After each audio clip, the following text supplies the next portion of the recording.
We civilized people owe France everything. Human rights, freedom of speech, private property, and most importantly, Louis Vuitton. I mean democracy, which all were established for the first time in history through Déclaration d'Interruption from the French Revolution of 1789. Since the fall of the all-around fucked up ancien regime, France has always been the pioneer of modern politics, and the new president with an exceptionally pretty face, Emmanuel Macron, represents all the accumulated advantages and problems of the Fifth Republic as a system, as well as its critical role in this weird era in which the top major countries are turning protectionist while the technological evolution seems to be requiring them to be even more global than ever. Who knows, all the axes could soon come back to bite them in the ass. Kind of like this.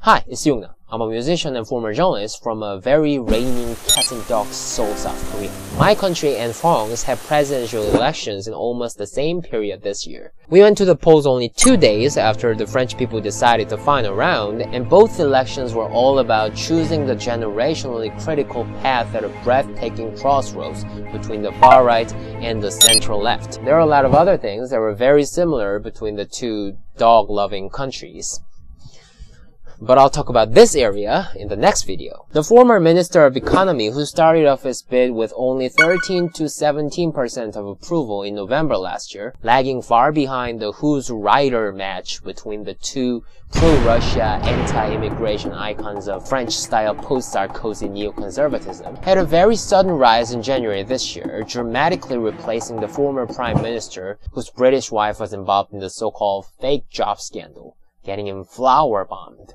which wasn't fragrant.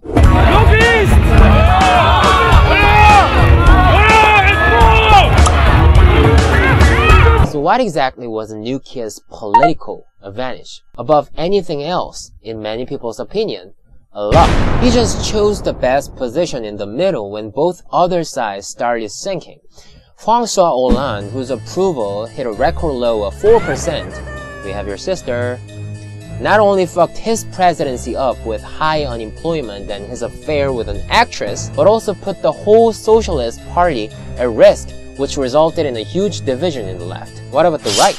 The Republican Party is still busy watching the guy. And Front National, the main attraction, in part did succeed in popularizing economic and cultural neo-nationalism by expelling those who were deemed too far, including Mahin's own gas chamber denying dad. So although 60 Minutes of America almost depicted her as a Muslim-hating devil, should Muslim people be allowed to wear headscarves? No, I'm opposed to wearing headscarves in public places. That's not France. It's actually not too accurate to call her far right if you take a closer look at her specific positions. It's like Donald Trump isn't a conservative and he never will be one just because he keeps saying America first. Same with Mahin. She used to represent illegal immigrants as a public defender. She's just nationalist as fuck.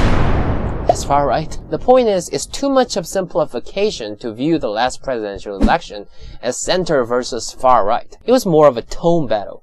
You know what's really simple? Macron's positions. Because he's just good at being vague.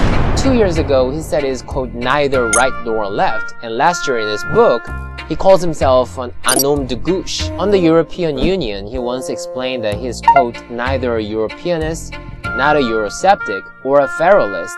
And then this January claimed that his party is, quote, the only pro-European political force, adding Europe is the only credible way to protect the French people. So yeah, I kind of feel sorry for Macron.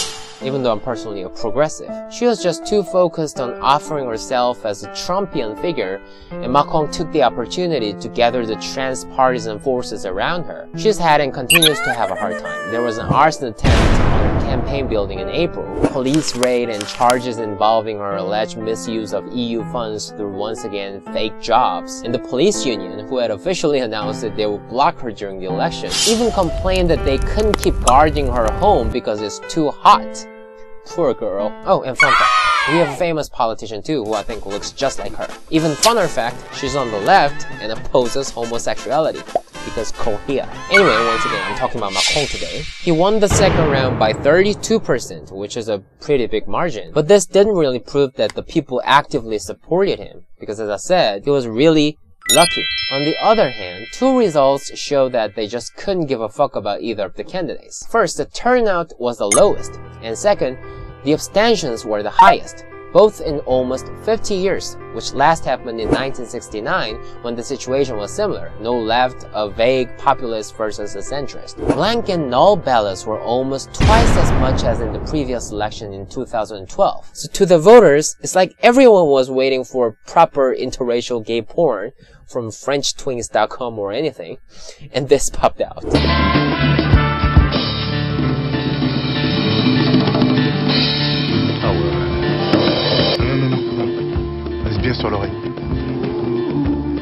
Then it was the parliamentary elections in June that granted Macron mania a revolutionary significance.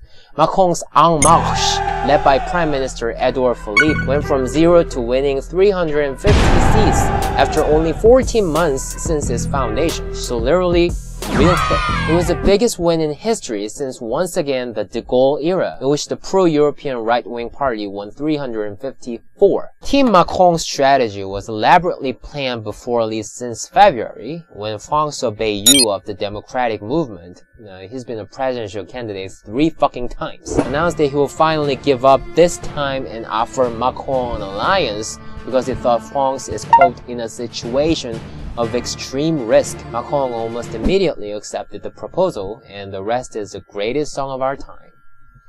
It's sarcasm. If we go down, then we go down together. Let's show them we are better. Show them we are, show them we are. Let's show them we are better. We're staying in Paris.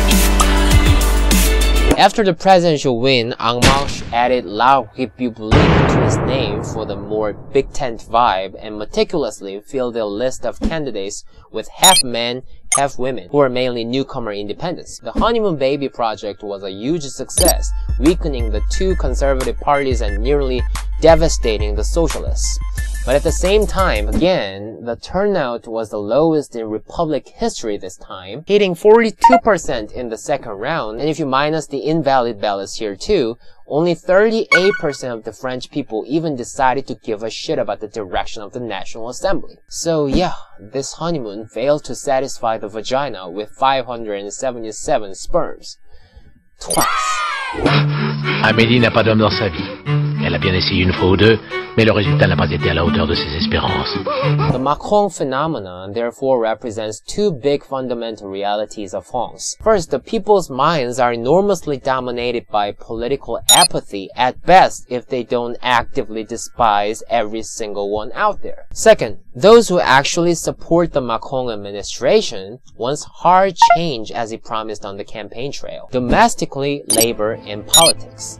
He remembers how infamous he was from the left as a minister for being too business-friendly and is carefully trying to communicate with the unions, which started with an 8-hour talkathon in his second week. One of his political reform plan's main targets is nepotism, because the French people are sick and tired of the politicians themselves who overall take advantage of their positions for their private gains, which he called leprosy. Many people suspected that he was taking aim at Fillon, who's now under investigation. Will Macron manage to do his job by showing a clear example through him? And last and not least, the EU problem. He has constantly expressed concerns about the future of the euro and how incomplete it is as an international currency without reform. The biggest beneficiary of that incompletion has been Germany, whose chancellor, shithered each other with Marine Le Pen a few days before the presidential election. And the two leaders are improving their relationship for cooperation. Merkel said Europe will only do well if there is a strong France in May, and then in June she revealed that she's open to Macron's plan to strengthen the Eurozone with a single finance minister and a common budget. Look at that, they look like siblings. I mean, they got to be. They have the common enemy when the earth is melting like Mitch McConnell. Macron is therefore the symbol of France's desire to move toward the future. He needs to pick up and wash a lot of dishes the fucking 4% predecessor has flung down in and out of the country. The tension with Russia, which tore apart the agriculture industry in 2015, the very ongoing threat of Islamic terrorism, and the way scarier threat of high unemployment of 10%, and especially youth unemployment of over 20%. It's crazier when you see how the neighbor people only kept getting higher for the last decade. Especially Germany's unemployment fell below 4% at the end of last year. So what the fuck is especially wrong with France? It's his job to figure that out. It's been nearly 50 years since over 1 million people in Paris, mainly university students, started marching on the Élysée Palace, and 11 million workers nationwide went on a strike in May 1968, which led to a tight confrontation of left versus right, and subsequently the fall of the communists who had held hegemony of the left ever since the end of World War II. Which is why some people even interpret the sweeping win of Macron and En Marche as the abolition of another ancien regime, because they think it basically gave a message of judgment to both sides of the establishment who have been criticized for sticking too much to the old values of the past revolution. So when Macron managed to complete the people's calling for a historic reformation with this opportunity, or get chewed up like another piece of meringue cookie, I have no fucking idea.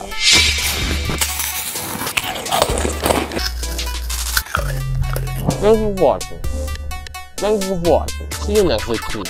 I'm Yongnam.